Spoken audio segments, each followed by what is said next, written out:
California ਦੇ governor Gavin Newsom ਉਹਨਾਂ ਨੇ ਅੱਜ ਇੱਕ ਉਸ ਬਿੱਲ ਨੂੰ ਵੀਟੋ ਜਿਹੜਾ ਉਹ ਕਰ ਦਿੱਤਾ, ਜਿਸ ਨੂੰ ਇੱਥੋਂ ਦੀ ਜਿਹੜੀ ਲੈਜਿਸਲੇਟਿਵ ਅਸੈਂਬਲੀ ਉਸਨੇ ਪਾਸ ਕਰਕੇ ਘੱਲਿਆ ਸੀਗਾ, ਐਸਪੀ 57 ਬਿੱਲ। ਇਸ ਬਿੱਲ ਦੇ ਤਹਿਤ ਓਕਲੈਂਡ, ਸੈਨ ਫਰਾਂਸਿਸਕੋ ਤੇ ਹੋਰ ਜਿਹੜੀਆਂ ਸਿਟੀ ਤੇ ਕਾਉਂਟੀ ਆਫ ਲਾਸ ਐਂਜਲਸ, ਇਹਨਾਂ ਨੂੰ ਅਪਰੂਵਲ ਮਿਲਣਾ ਸੀਗਾ ਵੀ ਉਹ ਸੁਪਰਵਾਈਜ਼ ਕੰਜ਼ੰਪਸ਼ਨ ਸਾਈਟਸ, ਯਾਨੀ ਕਿ ਓਵਰਡੋਜ਼ ਦੀਆਂ ਪ੍ਰੀਵੈਂਸ਼ਨ ਕਰਨ ਦੇ ਲਈ ਜਿਨ੍ਹਾਂ ਨੇ ਵੀ ਟੀਕੇ ਲਾਉਣੇ ਆ ਨਸ਼ੇ ਦੇ, ਜਿਹੜੀਆਂ ਉਹ ਸੁਪਰਵਾਈਜ਼ ਸਾਈਟਸ ਜਿਹੜੀਆਂ ਉਹ ਤਿਆਰ ਕਰਨਗੇ। ਪਰ ਗਵਰਨਰ ਨੇ ਇਹ ਕਹਿ ਕੇ ਇਸ ਬਿੱਲ ਨੂੰ ਜਿਹੜਾ ਉਹ ਨਾ ਕਰ ਦਿੱਤਾ, ਕਹਿੰਦੇ ਵੀ ਇਸ ਦੇ ਨਾਲ ਪ੍ਰੋਬਲਮ ਲੱਗਦਾ ਨਹੀਂ ਆ ਵੀ ਪੂਰੀ ਤਰ੍ਹਾਂ ਹੱਲ ਹੋਊਗੀ, ਬਲਕਿ ਇਸ ਦੇ ਕੁਝ ਹੋਰ ਬੇਲੋੜੇ ਸਿੱਟੇ ਵੀ ਜਿਹੜੇ ਉਹ ਨਿਕਲ ਸਕਦੇ ਆ। ਉਹਨਾਂ ਨੇ ਕਿਹਾ ਵੀ ਜੇ ਤਾਂ ਤੁਸੀਂ ਇਦਾਂ ਦੀ ਕੋਈ ਚੀਜ਼ ਚਾਹੁੰਦੇ ਆ ਤਾਂ ਇਸ ਆਪਰੇਸ਼ਨਸ ਨੂੰ ਕਰਨ ਦੇ ਲਈ ਲੋਕਲ ਲੀਡਰਸ਼ਿਪ, ਡਾਕੂਮੈਂਟਡ ਤੇ ਵੈਟਡ ਆਪਰੇਸ਼ਨਲ ਤੇ ਸਸਟੇਨੇਬਿਲਟੀ ਪਲਾਨ ਜਿਹੜੇ ਉਹ ਚਾਹੀਦੇ ਆ। ਇਸ ਲਈ ਉਹਨਾਂ ਨੇ ਇਸ ਬਿੱਲ ਨੂੰ ਹੁਣ ਵੀਟੋ ਕਰਕੇ ਵਾਪਸ ਜਿਹੜਾ ਆ ਉਹ ਘੱਲ ਦਿੱਤਾ ਆ।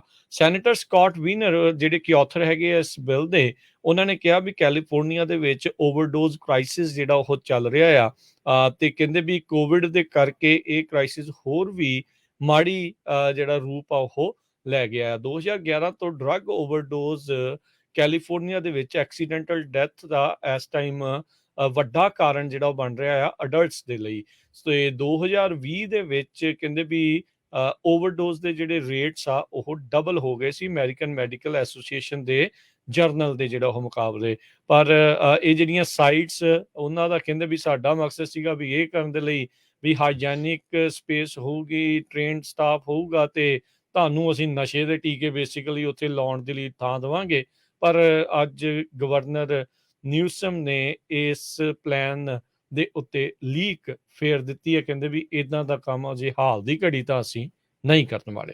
ਕੈਲੀਫੋਰਨੀਆ ਦੇ ਗਵਰਨਰ ਗੈਵਨ ਨਿਊਸਮ ਬਹੁਤ ਲੰਮੇ ਸਮੇਂ ਤੋਂ ਕਹਿ ਰਿਹਾ ਵੀ ਮੈਂ ਇਸ ਚੀਜ਼ ਦਾ ਹਾਮੀ ਹੈਗਾ ਆ, ਪਰ ਰੀਸੈਂਟਲੀ ਪ੍ਰੈਜ਼ੀਡੈਂਟ ਜੋ ਬਾਈਡਨ ਉਹਨਾਂ ਦੀ ਹੈਲਥ ਨੂੰ ਲੈ ਕੇ ਤੇ ਕਮਲਾ ਹੈਰਿਸ ਦੀ ਪੋਪੂਲੈਰਿਟੀ ਬਹੁਤ ਡਾਊਨ ਗਈ ਆ, ਉਹਨੂੰ ਲੈ ਕੇ ਬਹੁਤ ਸਾਰੇ ਲੋਕ ਇਹ ਕਿਆਸ ਰਾਈਆਂ ਲਾ ਰਹੇ ਆ ਵੀ ਗਵਰਨਰ ਗੈਵਨ ਨਿਊਸਮ ਪ੍ਰੈਜ਼ੀਡੈਂਸ਼ੀਅਲ ਕੈਂਡੀਡੇਟ ਹੋਣਗੇ ਸੰਨ 2024 ਦੇ ਵਿੱਚ।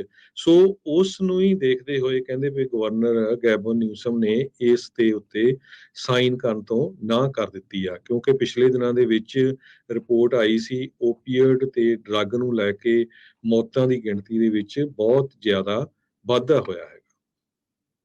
ਸੋ ਈਵਨ ਸੈਨ ਫਰਾਂਸਿਸਕੋ ਦੀ ਮੇਅਰ ਲੰਡਨ ਬਰੀਡ ਨੇ ਵੀ ਇਹਦਾ ਵਿਰੋਧ ਕੀਤਾ ਹੈਗਾ। Laura Thomas, director of HIV ਤੇ ਹਾਰਮ ਰਿਡਕਸ਼ਨ ਪਾਲਿਸੀ ਜੋ ਸੈਨ ਫਰਾਂਸਿਸਕੋ ਏਡਸ ਫਾਊਂਡੇਸ਼ਨ ਦੇ ਆ, ਉਹਨਾਂ ਨੇ ਵੀ ਇਹ ਕਿਹਾ ਭਈ ਗਵਰਨਰ ਨੂੰ ਇਹ ਸਾਈਨ ਕਰਨੇ ਚਾਹੀਦੇ ਸੀਗੇ। ਤੇ ਇਹ ਇੱਕ ਇਸ ਦੇ ਨਾਲ ਕਰਨ ਦੇ ਨਾਲ ਕਹਿੰਦੇ ਭਈ ਜੋ ਰਿਪਬਲਿਕਨਸ ਆ ਉਹ ਗਵਰਨਰ ਦੀ ਪ੍ਰੇਜ਼ ਕਰ ਰਹੇ ਹੈਗੇ ਆ।